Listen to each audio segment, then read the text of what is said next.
Je vous remercie. Est-ce qu'il y a d'autres candidats? Il n'y a pas d'autres candidats? Alors je vous propose de passer au premier tour de scrutin. Donc vous prenez le bulletin en blanc qui est dans une enveloppe, vous inscrivez le nom du candidat que vous avez choisi. Le nombre de bulletins trouvés dans l'urne, 42. Bulletin nul 6. Suffrage exprimé 36. Majorité absolue 19. Ont obtenu Gérard Trémèche 33 voix, Pascal Perdry 3 voix. Donc au nom de Pascal Perdry, je remercie les 3 membres de l'opposition qui ont commencé à faire amende honorable. C'est déjà un premier acte. Bravo.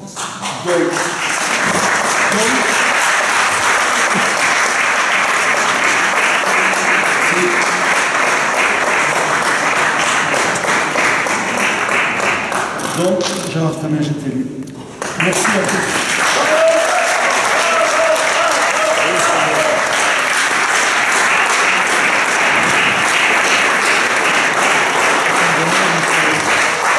Vous imaginez que c'est avec une profonde émotion que je m'adresse à vous aujourd'hui, au moment d'entamer ce nouveau mandat de maire de tous les Tarbais.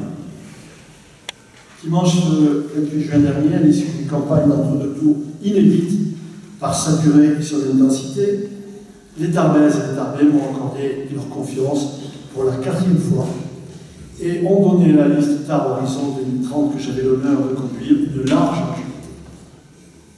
C'est la première fois dans l'histoire de notre ville que le premier magistrat est élu 4 fois consécutivement. Je m'en tire au l'auréole personnel.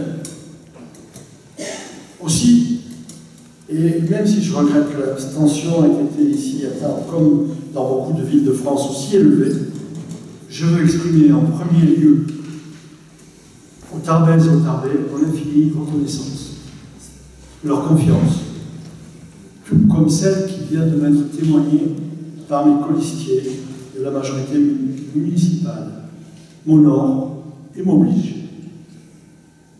Notre conseil municipal est le reflet des sensibilités des habitants de notre ville, de leurs aspirations, de leurs différentes opinions. Néanmoins, ils forment tout.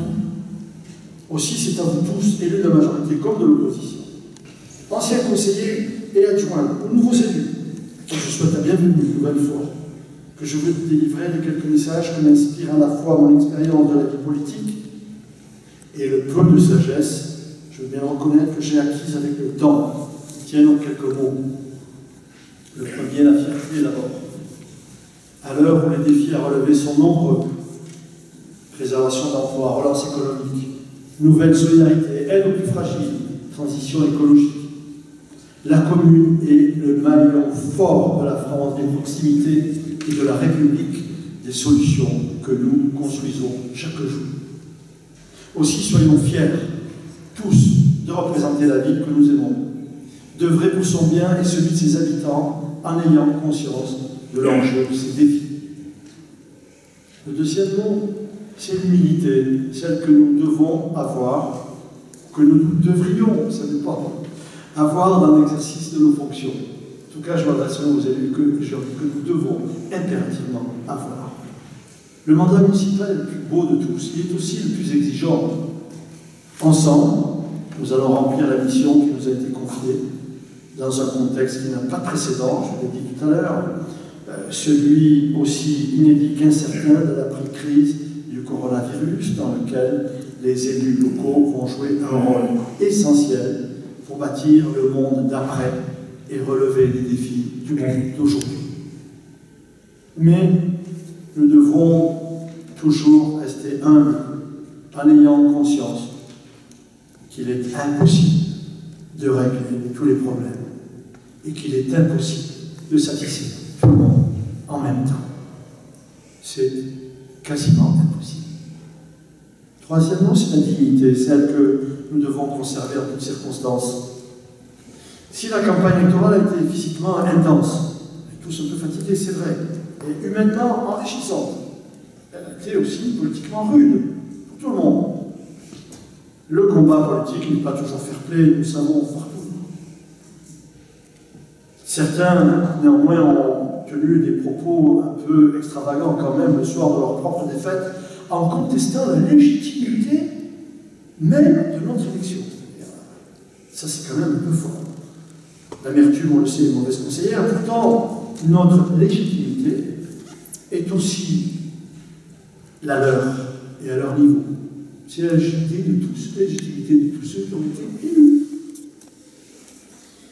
Il n'est pas de pire aveugle que celui qui ne veut pas voir, il n'est pas de pire sourd que celui qui ne veut pas entendre. Mais les Tarbais et les Tarbais aiment les engagements clairs et les projets sérieux. Ils l'ont exprimé dans les yeux, largement. Mais je disais, la campagne est à présent terminée. Elle a rendu son verdict. N'en parlons plus. Il nous appartient maintenant collectivement d'œuvrer ensemble pour le bien de notre cité, de notre ville, que nous aimons et qui nous réunit. Aussi, j'invite chacun et chacun à tourner le dos aux vaines polémiques et à accepter les règles du jeu démocratique et à respecter les autres élus. Et je dis, c'est valable pour la majorité comme pour tout le monde. J'y veillerai.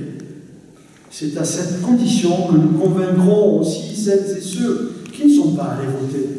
Ils sont hélas trop nombreux, j'en conviens. Il y a des raisons. Mais notamment parmi les jeunes, il faut que nous puissions les convaincre de retrouver le chemin ou de trouver le chemin des urnes. Mon dernier message porte quant à lui sur un autre impératif moral. Je veux parler de la solidarité et de la générosité. Après la terrible crise sanitaire qui a ébranlé et endeuillé notre pays comme le reste du monde, c'est une grave crise économique et sociale que nous allons devoir faire face maintenant. Déjà, les signes annonciateurs se manifestent. Précarité, perte d'emploi, défaillance d'entreprises, et pas uniquement des petites. Vous voyez, les plus grandes, elles aussi, ont des difficultés extrêmement graves. Et nous devons être aux côtés des entreprises de notre territoire, des personnes en situation de précarité, comme nous l'avons toujours été, pour les aider à surmonter cette épreuve, leur apporter écoute, chaleur, humanité et assistance. Ne laissons personne au bord de la route. Écoutons toutes les difficultés qui s'exprimeront, c'est certain.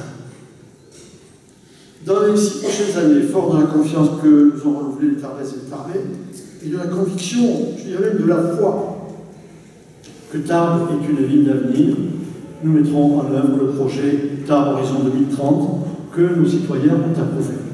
Mais la crise économique et sociale nous conduira, nous savons, probablement, à retarder certains projets structurants, à décaler dans le temps certaines réalisations, certains chantiers. Mais, je le dis solennellement, nous tiendrons nos engagements. Ensemble, nous donnerons encore un nouvel élan à notre vie. Nous la rendrons encore plus solidaire, plus dynamique, plus écologique, plus agréable à vivre, plus attractive. Les circonstances exceptionnelles que nous avons traversées, celles que nous allons connaître demain, rendront notre tâche, nous savons, encore plus difficile.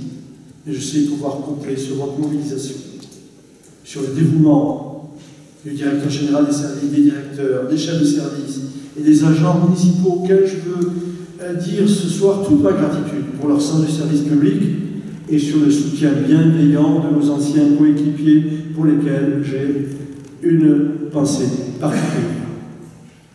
L'élection est une parenthèse dans la vie municipale, alors avec elle s'ouvre tous les 6 ans le temps de la confrontation. C'est normal, c'est l'exercice démocratique. Et je l'ai dit, cette parenthèse étant à présent refermée, nous allons revenir maintenant au temps de l'action au service de notre ville et de ses habitants. Ils nous regardent et attendent de notre part que nous mettions en œuvre le projet qui a reçu la légitimité démocratique. Aussi, je le dis, et c'est un premier valable pour moi, jetons la rancune à la rivière et faisons mentir les oiseaux de mauvaise augure qui prédisent un avenir sombre à notre vie. Nous ferons tout pour que ce ne soit pas le cas, malgré les difficultés prévisibles. Tous ensemble, dans le respect de nos différences, unissons nos efforts pour continuer à faire de Tarbes, ville d'avenir, centrée sur l'humain, la cité pyrénéenne des jours meilleurs. Voilà le souhait que je tenais à formuler. Je vous remercie.